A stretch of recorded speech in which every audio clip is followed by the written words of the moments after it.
Okay, we're going to finish up this front leg. Through the whole process, I painted on that black leg probably a half a dozen different times.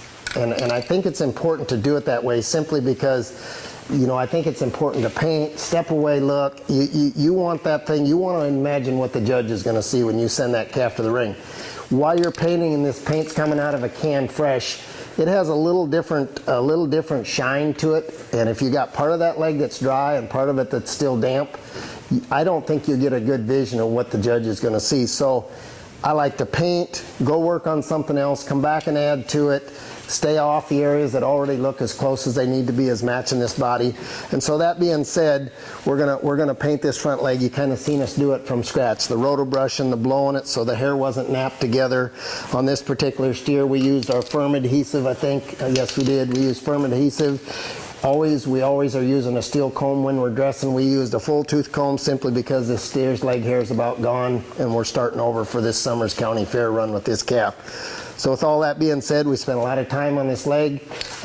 We did it with the firm adhesive. We built it with our white touch-up powder to give it more substance, more of a look of bone.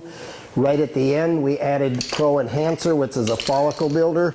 And we only use the Pro Enhancer right here on these hairs from the back of his knee down to here, just to fill that gap in. If you got a close visual of this, those follicles are much thicker, so we filled that in. It doesn't look like EU legs from behind. And then again, as we talked, we give him that banana shape from the front to make him look like he's got the correct angle to his shoulder. Now we're going to finish this calf off. It's time to go to the ring. I'll restate one more time. I don't like you to just do this as a last minute deal. This is something I want you to try at home with this particular calf to make sure you brought the right can to the show. You know, if you grabbed your smoke gray color, I don't think that would have been the right color for this calf. You need to know that before you get here, because if you're doing that the last 15 minutes before you go to the show ring, you're in the middle of a wreck and you can't get out of it. It's too late to get out. So I think we got about the perfect matchup for this steer in our Pro Touch Up Cream for what I would call a butterscotch colored steer. Again, I'm spraying it from a distance. I'm just wanting it to kind of fall on the leg. I want to stay off the dew claw. I got a little Pro Touch Up white powder. I can get that off with some Pro Gloss, excuse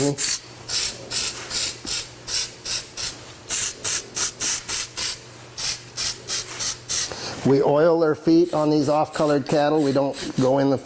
Well, I've seen everything. I've seen kids go in the ring with them colored white, colored black, on a more predominant white Charlet. That looks goofy too. I would just use oil on these off-colored calves. Now we're getting fairly close on this leg. I want to do like I did on the back leg now. I just want to step away for a while.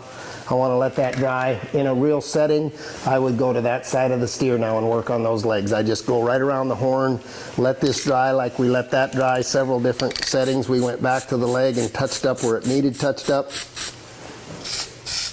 But I think to get the leg look you want, I think it's almost mandatory that you don't just do this at one setting.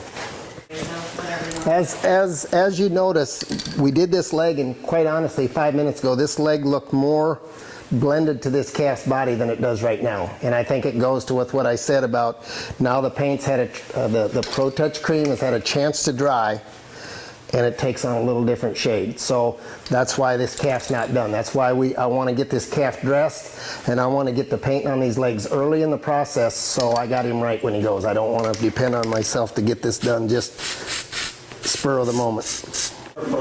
We put this over the hoof, keep it off the hoof. Let's just imagine, even on my daughter had a black and white steer last year, and he had some white blended up in his legs, and that's how we would paint him. We wanted that to be a distinctive line, so assuming this was white, we would cover that and spray black and make the lines be very distinctive. But kind of the same theory here. I don't want that on the hoof, although I can get it off, but it's just one more thing I got to worry about.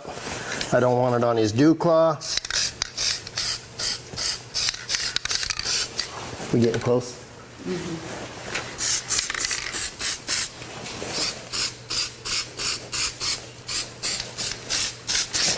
I'm going to call it a day.